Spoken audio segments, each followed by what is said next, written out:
Memória Viva desta semana recebe um personagem que tem tudo: currículo, história, contribuição à educação desse estado, e poderia muito bem estar ali, ó, pau a pau com os grandes nomes que fizeram a educação deste Rio Grande do Norte para frente. Professor Dalton Melo de Andrade, que bom tê-lo de volta a esta casa que o senhor sentou o primeiro tijolo, ou melhor, sentou o primeiro equipamento, que é a TV Universitária do Rio Grande do Norte. Que alegria tê-lo aqui. Ciro, quando eu entro aqui, você já disse tudo. Estou entrando na minha casa. Eu me sinto aqui na minha casa. É verdade que essa juventude que está trabalhando aqui hoje não é do meu tempo. Talvez tenha algum que tenha sido. Mas é uma vontade e uma alegria muito grande quando eu venho para aqui, para a universidade em geral, e especialmente na TVU, porque realmente eu fui o primeiro diretor, você sabe disso, e me sinto em casa. Gosto muito daqui, fico muito feliz com a sua ideia de me convidar para dar essa entrevista. Oh, coisa boa. E onde é aqui? Aqui é a sua casa. Mas a sua casa, quando o senhor era bebê, onde era? Como é que começa essa sua outra saga? É uma pergunta fácil e ao mesmo tempo difícil de responder.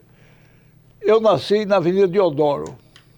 Em casa? Em casa. Naquele tempo você não tinha nem maternidade natal. Eu nasci em 1930. Se você for fazer a conta, que é uma conta comprida, eu estou com 94 anos de idade. Num corpinho de 25, 50, viu, pessoal? Não, a cabeça de 18, de 25. Né? E a parte de baixo deixa quieto. A casa funciona, se for necessário. Tá certo. Se for necessário. Avenida Deodoro, então, era a casa Avenida dos seus Deodoro, pais? Uma casa que era daquela família Palatini, que eu acho, alugada. Meu pai alugou uma casa ali e nós morávamos lá, eu nasci lá.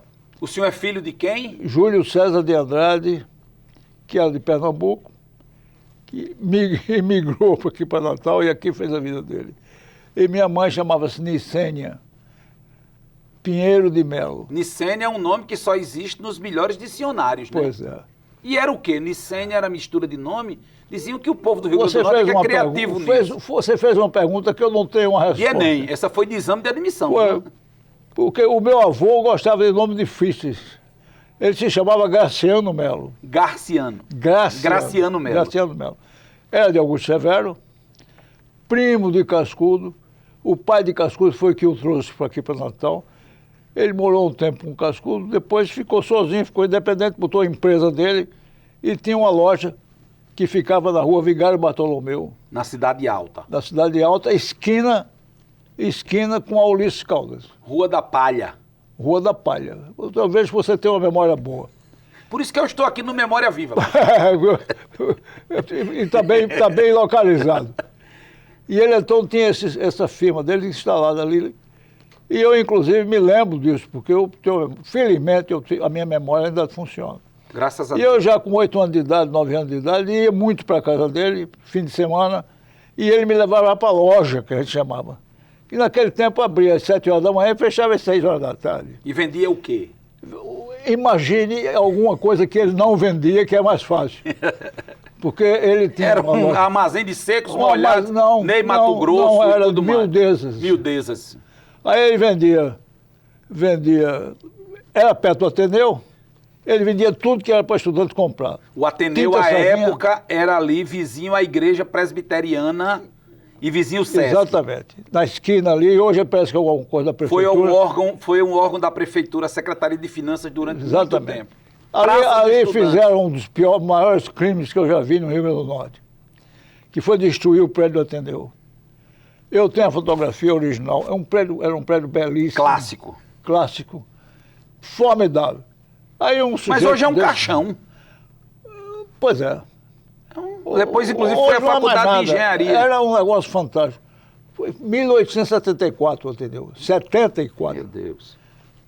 Eu estudei lá em 1942 a 1948. O senhor também era daqueles que botava graxa no trilho do trem pro bonde ficar deslizando? Eu sempre fui contra isso. Sim. É um absurdo. Um absurdo. Eu ajudava, mas não diga a ninguém. Mas o senhor vaiava, o botorneiro.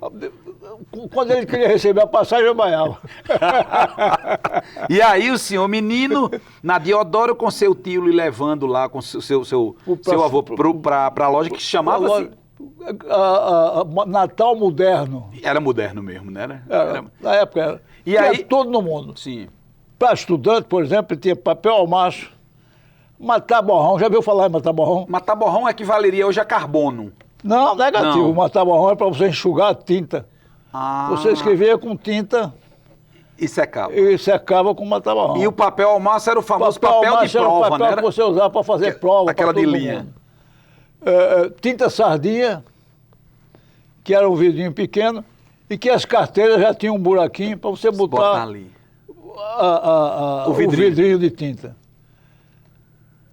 O que você imaginasse para estudante, ele tinha, porque era perto do Ateneu e os clientes A compravam clientela lá. dele toda. E além disso, ele tinha, ao lado disso tudo, ele tinha todas as coisas adicionais necessárias, não para a escola, mas para o enterro. Sim, também. Ele vendia enfeite de caixão de defunto, todas aquelas coisas. Tinha todo mundo. A loja dele tinha todo mundo. Ali era perto daquele café de Jorge Fernandes, né? Em frente ao Café Majestic. Que fazia esquina. Majestic num canto, o Royal Cinema no outro. E a Onde farmácia... foi durante muito tempo uma loja chamada King Joia. Será que foi essa? Atrás do América, ali perto do América, da sede Não, foi a King fundado o Joias América. foi lá na loja, Na loja do seu... do meu avô. Ele vendeu depois. Sim. E aí tem não sei quantas coisas. Claro. Essa época, 8 anos, o senhor ia com ele para a loja. E já com ele pra estudava... loja. Ficava lá o dia todo com ele, trabalhando muito. E no fim do dia ele me dava R$1.000. Ô, coisa boa. R$1.000 Era dava uma para comprar fortuna. o quê? Dava para comprar, sei lá, eu cortava o cabelo. Ih, rapaz, então é dinheiro. Hoje é uns 150, 200 conto. Se for ali nos cabeleireiros chiques, é 1.000. E ele era o sujeito, meu avô era muito. Ele não era amarrado. Mão aberta. Econômico. Econômico. Pronto, Essa é a era expressão econômico. certa. Pronto. Eu ia com ele de manhã cedo, naquele tempo você não tinha geladeira, não tinha refrigerador. Então, todo dia de manhã, a primeira coisa que ele fazia quando acordava era ir para o mercado comprar comida do dia. Do dia. O mercado que era ali onde é o Banco do Brasil. O Banco do Brasil. Pegou fogo e tal. Foi uma das coisas boas, porque ele estava terrivelmente... Eu fui um habitué do mercado. Do mercado, porque a gente saía da aula, no intervalo ia tomar caldo de cana com pão doce, no mercado. Mas foi caindo a sujeira, um negócio terrível. E o que salvou foi o incêndio. Porque aí surgiram os novos mercados. Exatamente, migrou para outros. Exato. Nessa época, então, o senhor menino, quer dizer, mas o Ateneu, o senhor não fez o jardim de infância no Ateneu, aquilo que era equivaleria as primeiras letras, foi no Ateneu? Não, foi no Colégio Pedro II. Que era? Na Ribeira, que era do professor Severino Bezerra de Mello, que era casada com uma tia minha. E... Professor, me diga uma coisa, professor.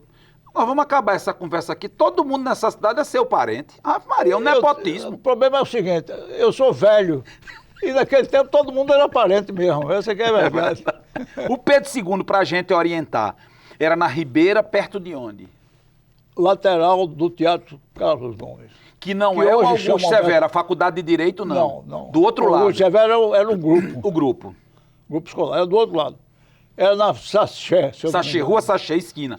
Onde foi uma loja de moto durante muito tempo e hoje é um tempo da Igreja Universal. Exato, da Ford. Isso, e ali era o Colégio Pedro II, era de criança. O Colégio Pedro II era ali onde eu era fora, era vizinho. Sim. Vizinho. Eu estudei lá todo o curso primário. Sim. E saí de lá para ir para o Ateneu. E com raiva. Por quê? Porque o colégio era famoso e como tinha o nome de Pedro II, o governo democrata de Getúlio Vargas proibiu colégios no Brasil inteiro se chamar Pedro II. Só podia ser o do Rio de Janeiro. E o daqui? E o daqui, não, o daqui teve que mudar o nome. Teve que acabar. E virou o quê? O Rui Barbosa. Não, aí não dá. Eu sou solidário ao protesto. É um absurdo. Tá, acompanho o relator. Até hoje, pois é, até hoje eu reclamo isso. Com certeza. Eu sei, esse cara é muito chato. Não é não, é porque eu acho um absurdo. É verdade. Um colégio conhecido, famoso, tradicional, qualidade excelente. Aí é obrigado a mudar o nome porque não é igual ao do Rio de Janeiro e não pode. E é um absurdo isso, só que não dá para entender. Professor, do Pedro II, o senhor fez o quê? O exame de admissão para o Ateneu? Exame de admissão, estudando com o professor, como era o nome dele. Para quem não sabe, exame de admissão equivaleria ao Enem, ao vestibular. Ao vestibular, é. Só que para estudar no ginásio. Para estudar no ginásio. Eu fiz isso com um professor que tinha uma escola na rua Luiz Caldas. Sim. Na rua Luiz Caldas, não, na rua... Rio Branco? Essa do Grande, vai dar no Grande Ponto, de João Pessoa. Deodoro Grande Ponto. João Pessoa. Saturnino, não. Não, João Pessoa. Eu acho. João Pessoa. Ele era paraplégico, dava todas as matérias, sentado na cadeirinha de roda dele com um quadro negro. E os alunos assistindo. Na véspera do exame, ele disse, vou dizer quem vai passar e quem não vai passar. Ave Maria. Ele disse, você passa, você não passa, você passa, você não passa. É um pedagogo. Fantástico. No outro dia, resultado do exame, quem ele dizia que ia passar, passou. Quem ele dizia que não ia passar, não passou. Não, professor, aí ele tinha informação privilegiada. Aí o senhor me desculpe, mas ele teve a informação privilegiada. Não teve não, é porque ele era competente para burro. Ele sabia o cabo que não estudava, que não sabia nada e que não tinha jeito. Vamos voltar a falar de exame de admissão daqui a pouco, porque o exame de admissão volta no momento importante da sua vida. Segura aí, segura aí. E aí o senhor faz o exame de admissão, vai estudar no desejado Ateneu Norte Rio-Grandense. De 42 a 48. O que era, para a gente ter uma ideia hoje, professor, o que era estudar no Ateneu dessa época? Era você estudar numa escola de primeira classe em qualquer parte do mundo. Apenas. Só. Os professores do Ateneu fundaram a universidade. Eram professores excepcionais, todos eles. Formidável. Quando me lembro do Ateneu, eu fico feliz de ter estudado com esse povo, porque eles realmente eram extremamente competentes. Alvamar Furtado, Luiz da Cama Cascudo,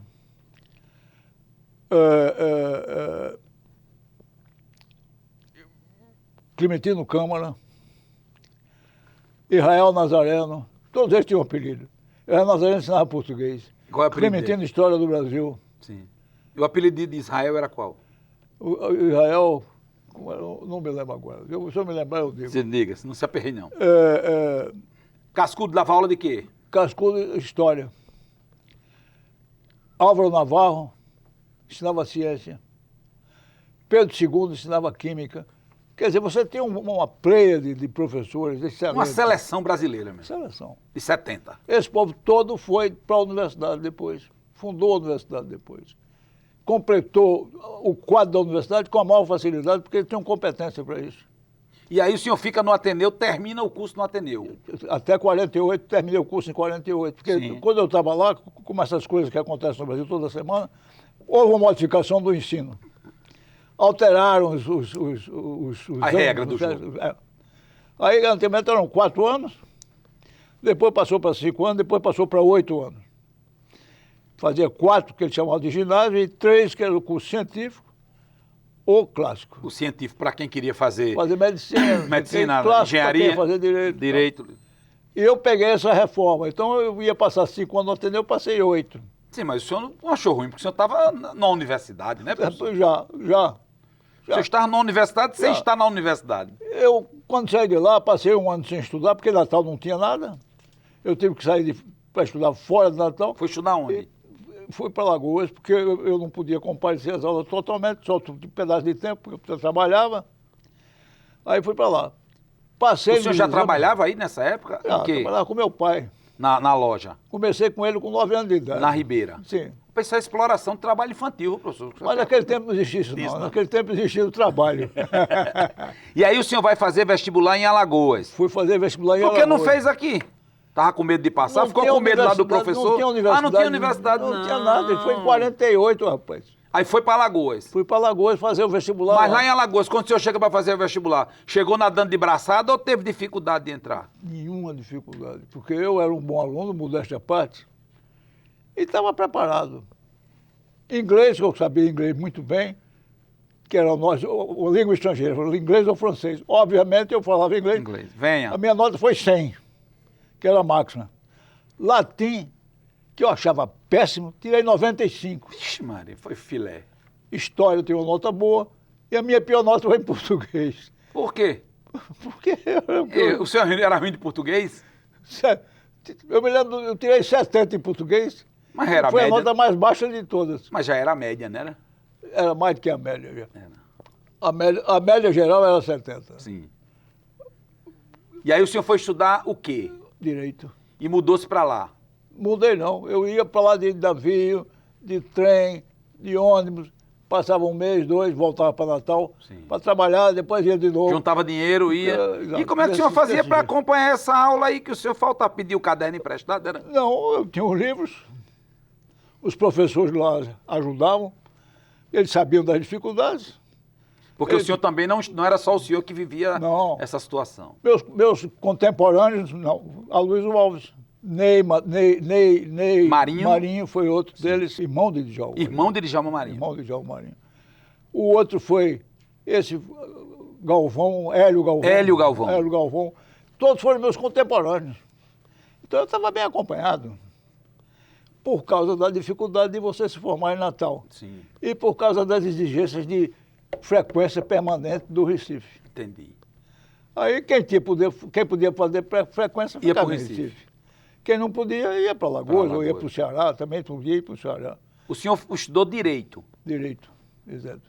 E aí, formou-se? Me formei em Direito. Aí depois... Aí voltou para a loja? Eu já estava na loja, eu nunca cheguei a deixar.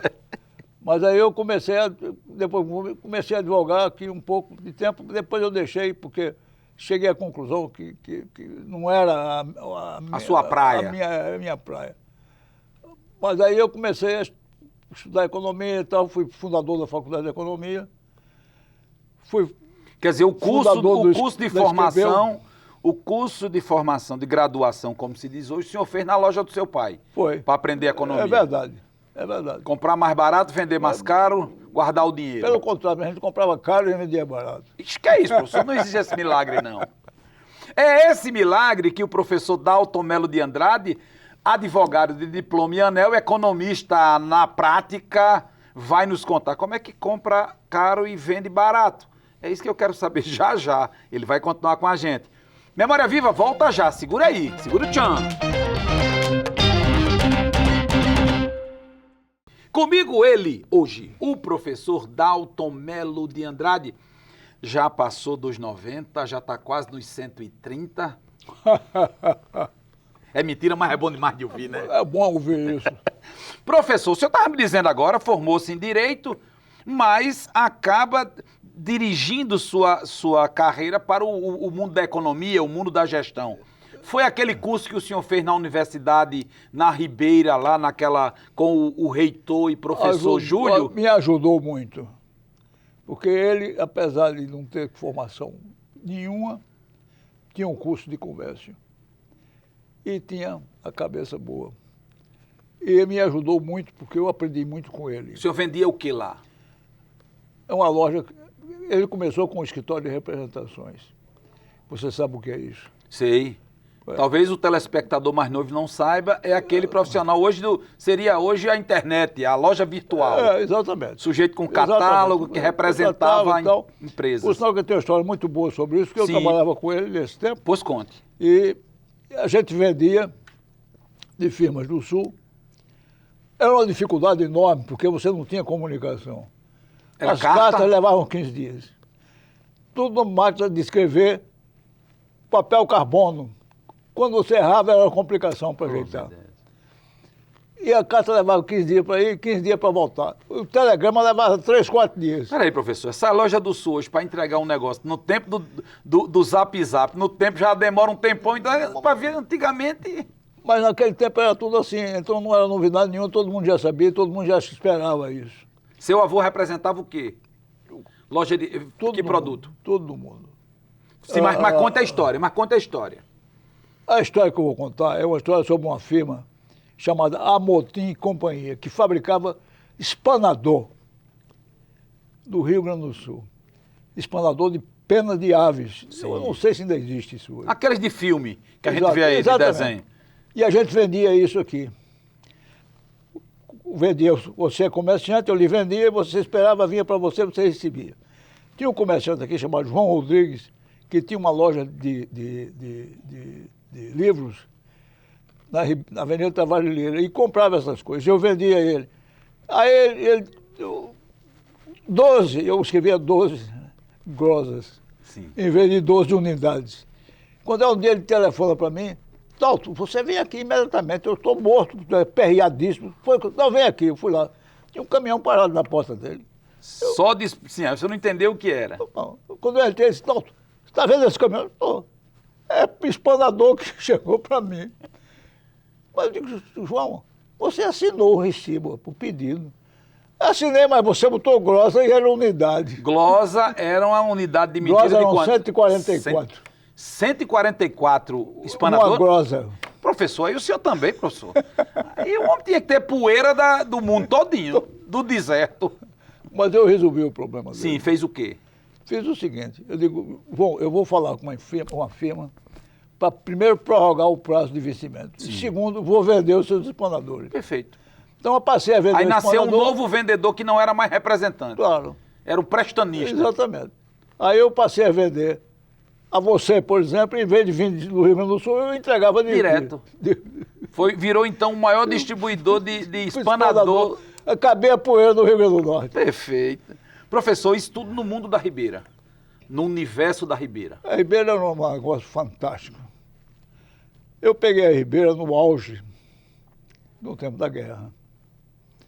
Os americanos mudaram a Ribeira. O Grande Hotel, que era um abacaxi que ninguém queria, passou a ser o ponto mais importante da cidade. O Hilton. O Hilton. O ponto mais importante da cidade. Todo mundo começou a falar inglês. O senhor menino, não, já adolescente. Eu já tinha 12 anos, 11 anos, porque a guerra começou em 1969. Já usava calça comprida ou ainda estava de calça curta? Não, ainda estava calça curta. Quando eu fiz 15 anos para usar calça comprida, para mim foi uma vibração total. Quer dizer, o presente foi a calça comprida? Foi a calça comprida. Ah, rapaz, coisa... São duas datas. Primeiro foi essa, segunda a carteira de motorista. Sim, às 18. É. Mas Sim, a Ribeira era então para gente... Comércio vibrante, tudo, dia e noite. Ribeira era tudo lá. Os americanos tomaram conta da Ribeira. Então você passou a ter em cada esquina um bar com aquelas vitrolas grandes, música americana tocando o tempo todo, os caras fumando, bebendo para burro. Agora, um negócio que impressionava. O que era? 9 horas da noite, não ficava porque a liberdade dele ia ficar até 9 horas. Da noite. Aí viu o Inclusive, Papa-Fila... o primeiro que se levantava para ir embora era o comandante dele, que estava no bar. No bar tomando uma, e quando dava 9 horas da noite, ele se levantava, saía, todo mundo saía atrás. Professor, apesar de todo o avanço e de toda a mudança que a presença americana provocou aqui durante a guerra, há quem diga que a presença deles literalmente deixou os provincianos fora do circuito, porque as moças só queriam namorar com os americanos. Conversa. Era não? Tinha isso não, né? Exagero. Era exagero. Exagero. Os comerciantes só queriam vender para os americanos. Tudo isso é conversa fiada. Era? Você vendia quem queria comprar. Se fosse americano, era americano. Se fosse cabo das quintas, era o cabo das quintas. Mas para os americanos era em dólar, para os das quintas era... Mas o dólar naquele tempo circulava em Natal. Mas era o equivalente? 18, eu me lembro até hoje, 18,34 réis. Não, cruzeiros. Cruzeiros. Cruzeiros. Rapaz, era bem valorizado Um dólar igual a isso. Era bem valorizado. Me lembro até hoje. $1 comprava o quê? Agora... Uma Coca-Cola? Não, uma Coca-Cola cerveja? era uns 10 centavos, pô. $1 você comprava... Fazia uma farra a noite todinha? $1 você comprava um bom sanduíche, tomava uma boa Coca-Cola, tomava um hambúrguer e tomava Natal Coca-Cola. passou a ter hambúrguer. Hambúrguer. Meu pai tinha uma empresa nesse negócio, ele fez uma empresa de construção, junto com 2 amigos, Amaro Mesquita e Joaquim Vitor de Holanda. Sim. E construíram esses quartéis todos, nós temos em Natal, com exceção dos 16 aí, foram construídos por ele. Construção de guerra hoje estão muito modificados. O quartel-general, por exemplo, era o batalhão antiaéreo. Hoje está totalmente diferente. Quer dizer, tinha uma proteção. Um padrão total de segurança. E construía em Parnamirim. Aqueles galpões de Parnamirim, ele construiu vários lá. E eu já trabalhava com ele nesse tempo, tinha 11 anos, por aí, e me encarregava da feira de pessoal, pagamento do pessoal. E eu, para andar lá eu tinha um cartão, que são as coisas que eu não me perdoo. Devia ter guardado isso. Pois é. Não guardei nada Valeria disso. até hoje. Pois é. Se eu chegasse nos Estados Unidos, é só mostrar o cartão, os caras batendo continência. Com esse cartão eu comprava no Piex, que era uma espécie de supermercado. Sim. Bebia Coca-Cola. A Bambam, comia o que Franca. quisesse. Andava a base toda. Porque o cartão me dava Me liberdade dava esse de se mexer direito. em tudo. O senhor encontrou lá o sargento Cunningham, que Não, mas caningava o encontrei- povo? Não, mas encontrei um sujeito muito mais importante do que ele. Quem era? Buster Crabbe, que era um artista de cinema que fazia o papel de Flash Gordon, Sim, foi. que morou em Natal um tempo, transportando avião daqui para a África e trazendo o avião da África para cá.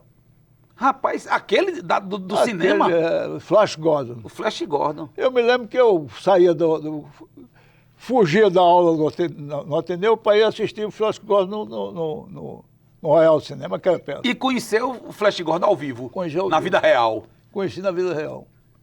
E aí, O senhor já falava inglês nessa época? estava começando Arranhava. a falar. Não, eu já falava razoavelmente bem. E aprendeu como? Estudando. Sim. Sim, mas tinha que ouvir. Tinha que ouvir. Ouvir os americanos. Era disco, não? Não. O meu tio Protásio Melo foi um Sim, dos primeiros professor professores de inglês. de Natal. E eu estudei muito com ele. E estudei com Celestino Pimentel no Ateneu, que foi um grande professor. Sim.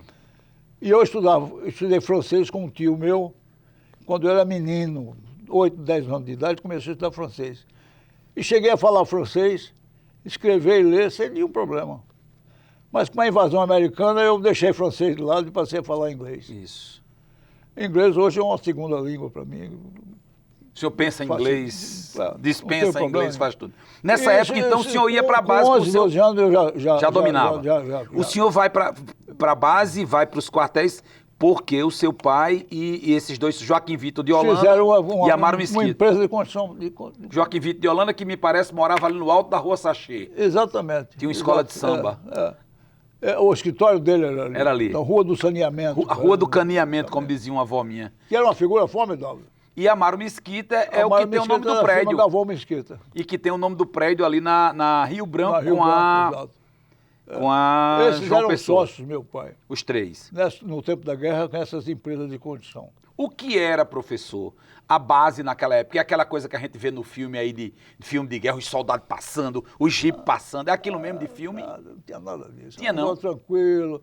Aqui não tinha guerra, aqui tinha apoio à guerra. Então a base era uma tranquilidade total. Muita gente, soldado para lá, para cá, mas não com esse O povo todo de exagero que Ray-Ban? pintam. O senhor era louco? O senhor tinha um Ray-Ban? Eu tinha Ox um Ray-Ban? Ray-Ban, mas eu não era louco por isso, não. A minha loucura era comprar um sapato mocassim, Sim, que eles usavam. que eles usavam. E eu não encontrava em Natal nunca, né? Não Claro. tinha. Mas fez um escambo, não? Trocou com... Na base, eu fiquei procurando até que encontrasse um, mas era tudo muito grande, os pés dos americanos, pés muito maior que o americanos. meu. Mas finalmente eu encontrei um que dava no meu pé, mas o bicho era amarelo. Ih, rapaz. Aí eu digo, não vou comprar esse sapato, não vou comprar, não vou. Eu vou comprar. Comprei o sapato. Calcei, aí fui para o Ateneu. Vai Quando eu cheguei lá, onde é que você achou esse sapatinho de viado? Já tinha isso? Hoje era antigamente? bowling, né? Era bowling, era. Naquele tempo, rapaz, eu fui comprar, só tinha esse tamanho, mas eu vou mandar pintar. Eu mandei pintar de marrom, Sim, resolvi o funcionou. problema. E o bolinho acabou aí mesmo. E comprar sapato naquela época dos americanos que iam pra guerra devia ser uma boa, né? Disse, rapaz, tu me vende, pode ser que tu não volte, né? É melhor tu levar a grana na mão. Nessa época, o senhor conhece personagens na Ribeira como Zé Areia? Zé Areia era amigo do meu pai. E meu pai comprava ele bilhete de loteria.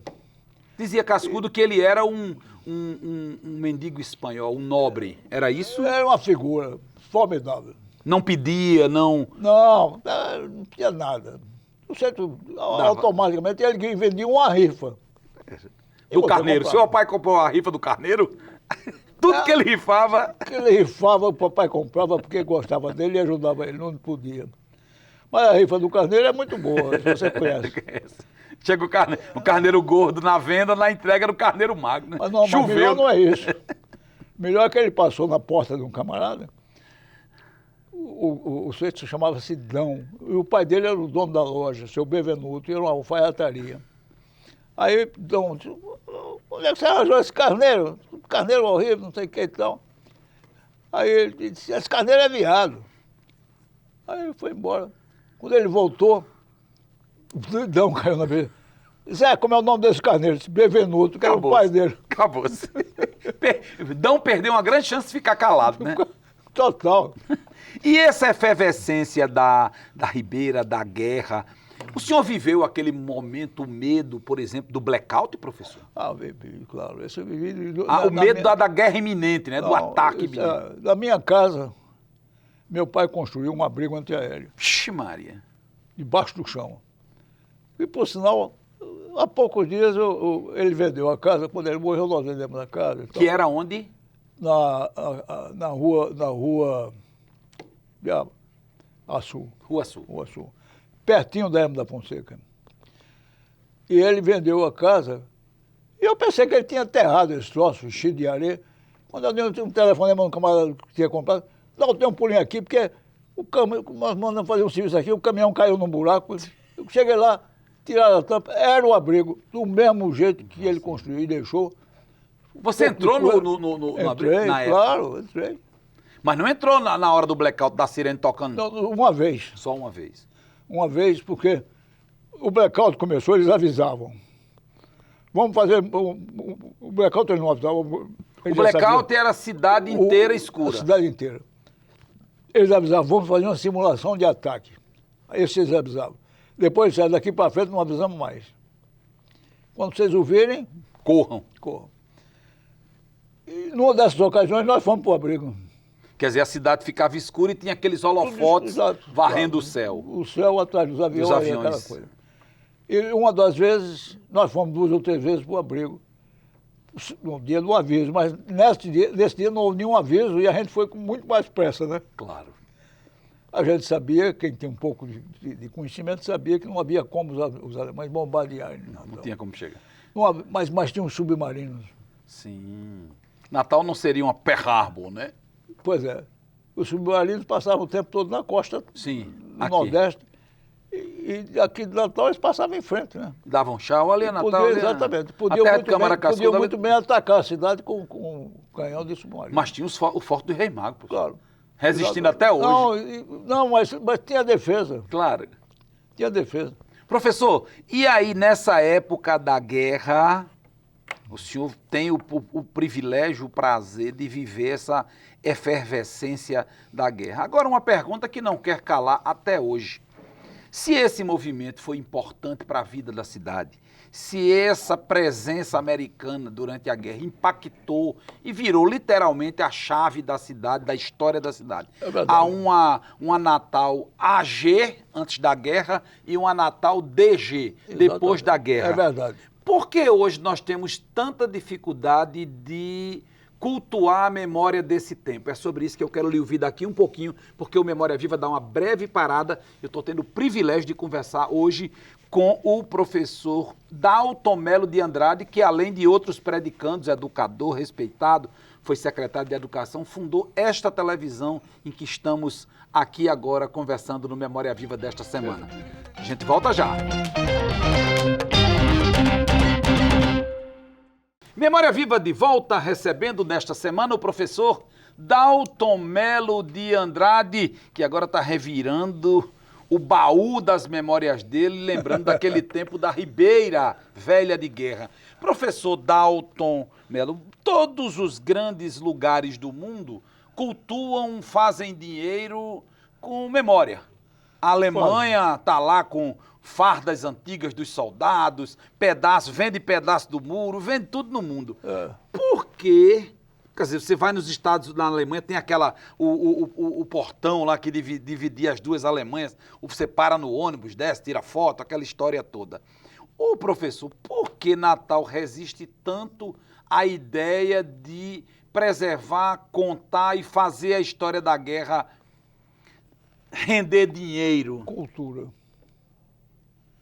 É um povo antigo, tradicional, sabe das coisas e aproveitam tudo isso para ganhar mais dinheiro.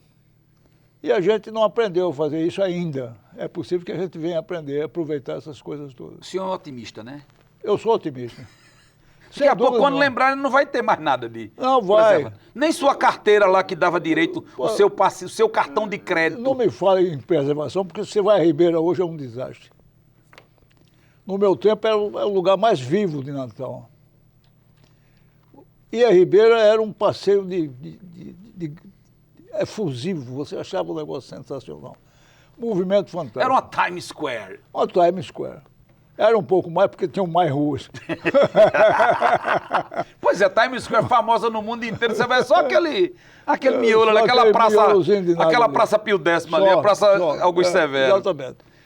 Então é por isso, professor, quer dizer, nós somos aquele povo que cultua o novo e esquece o passado.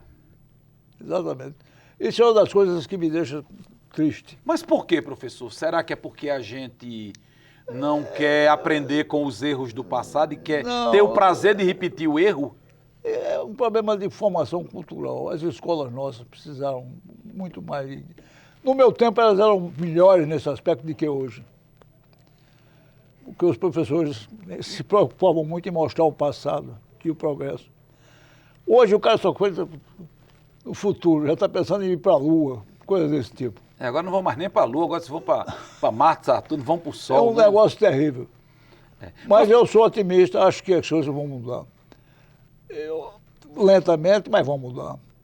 Eu não vou assistir mais isso, porque eu já estou com 94 anos, daqui quando eu fizer 105, 110, então eu já devo estar bom. Mas o Memória Viva o senhor vai assistir sempre, porque ele estará no YouTube, o endereço está passando aí na tela, ó, do YouTube, e se você, ele passa às terças-feiras à noite na TVU, passa na quinta-feira à tarde, é o replay, é o novo, e também passa ao meio-dia numa versão radiofônica, nós também estamos sendo ouvidos na Rádio Universitária ao meio-dia. Quem vai no trânsito, no pingo da meio-dia, vai em sua companhia, professor. É uma boa coisa.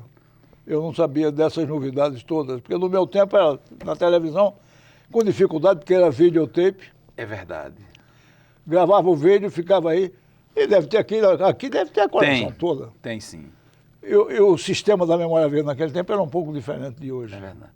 Porque você convidava 2 pessoas. Hoje, para tirar um, tá uma luta, né? Tirar 3. Agora, professor, acompanhar. Desse tempo aí dos americanos, tem uma história de um tal de um payday? Que é isso, professor? Não me lembro disso. Um payday? Ah!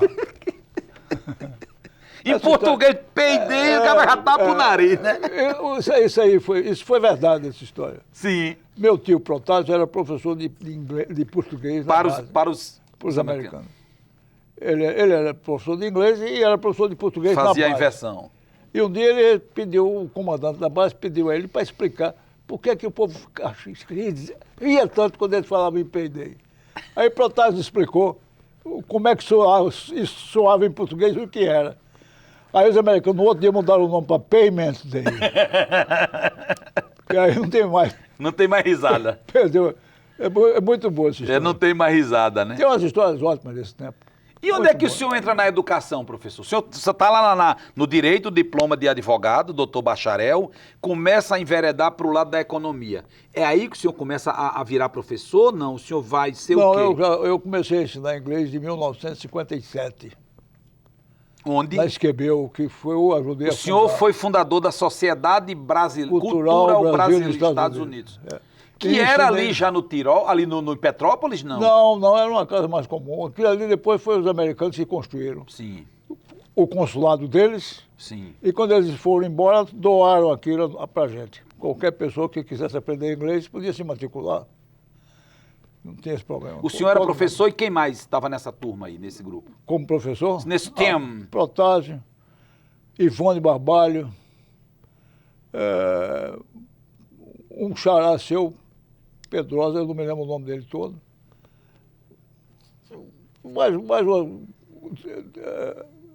Zé Melquides. Sim, Melquides, lá da Roca, de Santo Reis. Zé Melquides é uma figura sensacional. Tenho o privilégio de sentar na cadeira que foi dele no Instituto Histórico. Foi, né? Foi. Me ofereceram, eu digo, eu quero o Maguinho aqui das Rocas. Zé Melquides é formidável. Né? Tem uma história muito boa minha com ele. Porque ele falava inglês muito bem. Sim. Mas o inglês dele era muito americanizado. Aí eu brincava com ele e dizia, você aprendeu inglês no Cais do Porto. Do conjunto. porque realmente o inglês dele era muito bom. Ele falava inglês bem, falava latim, Sim. era preparado. Acho que tinha sido seminarista. Morreu de uma forma Pois é. terrível. Pois é. Moço para burro, ele era mais ou menos da minha idade, é um pouco mais velho do que eu. E gozado, ele foi quem, quando eu fiz concurso para professor de inglês da universidade, ele foi um dos examinadores. É. Nessa época, todos davam aula no Esquebeu. Qual era a grande dificuldade que se tinha, ou não se tinha dificuldade para ensinar inglês para esses alunos natalenses? Não havia. Já havia um fascínio por conta da guerra? Já havia Não havia problema nenhum. Todo mundo queria aprender inglês, e hoje ainda é assim, que é a língua que se fala. Pô. É verdade. É a língua que se fala. Um outro lugar que está se falando cada vez menos inglês é nos Estados Unidos. É verdade, é verdade. Porque o povo está falando espanhol. É verdade. Que é outra língua que tem um peso enorme. Com certeza. Eu estudei espanhol no Ateneu. E que é subvalorizada, né, professor? Muito.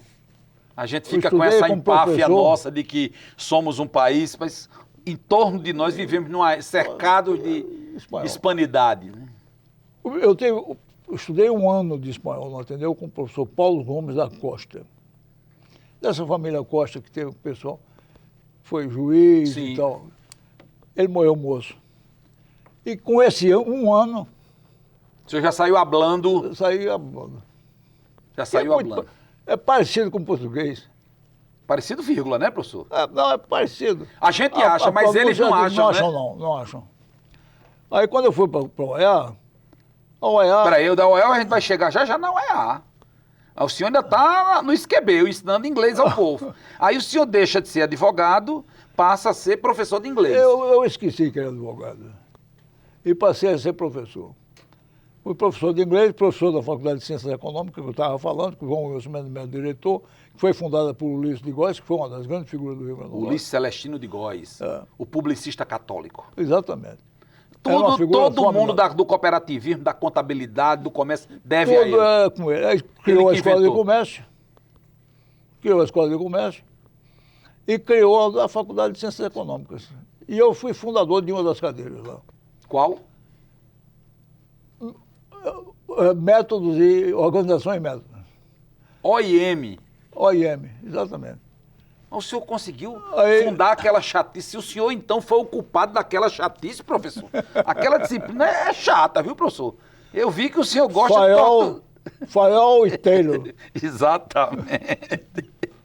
Marcou época o ensino da organização OIM, né? Era um negócio terrível. Porque era fora da nossa realidade, aquela coisa do planejamento, né? A gente não tinha noção do planejamento. Hoje a gente já tem. Melhorou muito. Mas os dois eram Fayol e Taylor. Taylor era da coisa de minuto. Era o cara da montagem. Era. E Fayol era o cara da amplitude. Quer dizer, ele dizia, quanto mais você sobe da hierarquia, menos você deve conhecer das minúcias. E mais do macro. Do total. Isso funcionou para a sua vida de gestor, professor? Porque depois o senhor foi gestor público de vários projetos grandes. Funcionou. O senhor está mais para Taylor ou mais para Fayol? Não, mais para Fayol. Eu sempre fui mais para Fayol. Taylor você tem que descer a miudezas. E eu sempre gostei do atacar. Quer dizer, a miudeza já basta o seu avô e o seu pai que vendiam miudeza, né? Então eu sempre fui para o outro lado. Mas quando a faculdade foi federalizada, eu já era professor. Onde era a faculdade de economia, professor? Na Junqueira Ares, na Junqueira Ares. Do lado direito, vizinha capitania de... Onde era a Escola Técnica de Comércio? Não, a Escola Técnica de Comércio também foi lá. Mais acima um pouquinho. Subindo ali, exato. Foi lá na Escola de Comércio. Sim, que começou. E o senhor vai dar aula de economia? Dava aula de economia nessa escola lá. Sim. E não de inglês? Não, inglês era na Esquebeu. Sim. Inglês era na Esquebeu. Mas aí eu fiz concurso para a letras. Universidade. Para letras e inglês. Sim. Na universidade. Desiste. Mas você não já era da universidade, não? Na economia? Quando eu fiz concurso, não, porque a federalização foi depois. Ah, quer dizer, quando federalizou, o senhor não quis mais continuar na economia. Não. Virou mais uma vez a chave. Foi, exatamente. Decay. Exato. Foi ser professor da letras. Professor de inglês durante bastante tempo, porque depois eu passei para a administração da universidade. E aí eu deixei de ensinar. Não tinha tempo, né? Não dava tempo. O senhor foi sempre trabalhar na administração da universidade, na área de planejamento já? Planejamento. Na área de planejamento. Que era uma novidade, né? Era uma novidade. Inclusive eu fiz algumas coisas interessantes. Eu sei. Uma delas foi criar esta casa, a TV Universitária. Essa foi uma delas, sem dúvida. E, ao que Mas isso aqui é o resultado de uma outra coisa mais importante. Qual é? Projeto Saci. Satélite... A utilização do satélite como meio de comunicação com as escolas perdidas no meio do mato. Que era um modelo que veio desenvolvido na Universidade de Stanford. Não, foi a Índia que começou. Ainda começou, mas o fundador do Projeto Saci, que era no Instituto Nacional de Pesquisas Espaciais, que era o brigadeiro Fernando Mendonça, lá de Quixeramobim. Ele não era brigadeiro, não. Ele era da aeronáutica, né? Ele deixou como capitão. Pronto, que era lá de Quixeramobim, no Ceará. Fez 100 anos de idade há poucos dias. Foi. Ele foi que cria o INPE, é o presidente do INPE, ele foi estudar em Stanford e viu esse processo de uso da educação. Exatamente, isso é verdade. Ele foi quem inventou espaço no Brasil. Sim. Quer dizer, ele foi quem trouxe para cá esse negócio. Essa coisa essa visão de satélite. Esse mundo para além do todo esse negócio do foi horizonte. ele que... E ele tinha uma ligação muito grande com a NASA. Isso. E a ligação dele com a NASA era muito estreita. E o que ele queria, os americanos faziam. Davam para ele. E ele trazia tudo para cá. E veio para o Rio Grande do Norte, que foi um estado que o doutor Onofre, a inteligência do doutor Onofre... Onofre Lopes, fundador da universidade. A competência dele. Quando o Fernando chegou com essa ideia, ele absorveu na mesma hora, porque ele já tinha feito o CRUTAC, né? Então ele olhava muito na frente. Muito na frente. Agora, essa escolha de Natal para sediar o projeto do Saci se deveu o quê? Porque enxergou-se aqui uma realidade parecida com a da Índia, lá de analfabetismo e de distâncias? Não, foi problema de... esse negócio de espaço que tem aqui...